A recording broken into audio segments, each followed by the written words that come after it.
We often think that our God can be money, can be other possessions. We can often turn our God into families. Well, we don't think that much of our family. We don't think that our God can be our family, of course, because it would be ridiculous to worship our family, as we would say. Mhm. But we often don't realize that we put our family members, we put what we are studying first before God. Mhm. If you could realize every time when we are about to write our tests, students are frustrated. They're always being filled with anticipation. They are anxious. And then they focus so much on their course that they forgot who brought them here. Well, maybe you might say that the person who encouraged you to be here is your family members. But that's the thing. You wake up every morning to check on them. Even when you're on campus, you're stressing about them. You're thinking that, yes, you're here bodily, but your spirit is there. Yeah. If something was to happen to them, you would leave everything and go to them. Again, I want to ask, who's your God this morning? You often don't realize that you put so much pressure in what you want that you don't realize what you need. Oh. And now you start to make what you want be something that you need. You say that, I need to get this degree. You don't need to get the degree. You want to get it. Why? Because your family back home, they told you that go and get the degree so that you can be representing us in the family. And there's so much pressure on you. Who is your God? What is the spirit that's driving you every morning? Is it your family? It's your studies, it's your lectures wanting deadlines, it's your friends, it's the competition that you see around you. Who is your God? See, my message goes on to say, I have to have faith to cast my burdens to God. But before you can cast that burdens to a God, you need to identify who is your God. Yes. Yeah. Because when you are sick, you don't call on to God first, you call on your family. Say, Mama, I'm alright.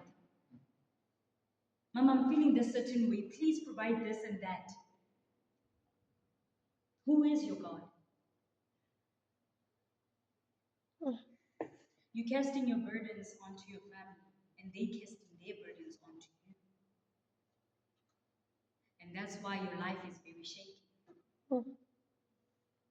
Because you can't identify your God. And after you say that you know who's your God, you come to church and you say, I know who's my God. I know that it is Jesus Christ who I serve on a Sunday, who I read my Bible when I get the chance.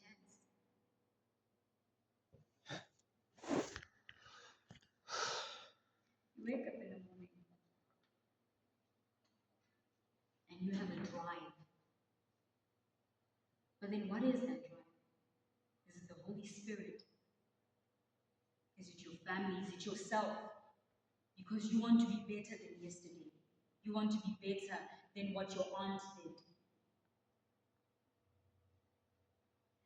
They say in Hebrews 11, verse 1, faith is the hope of things that we have not seen. But you saw after the things that you see. Even when you go to God that you pray to, you want to see the things now. You want to see the plan first, and then it can be executed. You don't want to walk by faith. And then you get anxious along the way because you start to see that you don't have a direction, you don't have a plan. And we always want to have a plan for our lives. No one wants to sit here not knowing what they're going to do when they get home. You want to know what you're going to do when you get Are you going to study? Are you going to cook? Are you going to eat? But sometimes you just need to be led and allow yourself to be led. But again, who is leading you? Who is your God? Your friends, your colleagues in class, maybe they are the ones who are driving you, who are giving you a push to study even more. But then what if they decide to drop out? Yeah. Then who's driving you? Are you going to drop out as well? If your family members stop contacting you and encouraging you, does that mean that now you have no drive, you have no God?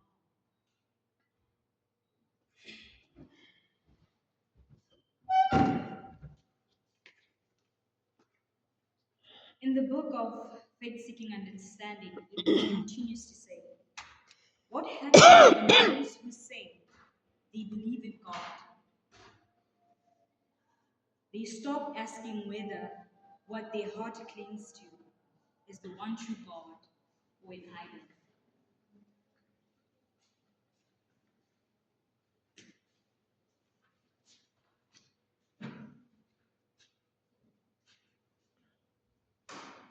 I'll repeat that again. What happens when those who say they believe in God stop asking whether what their heart clings to is the one true God or an idol? We don't believe that we can idolize our family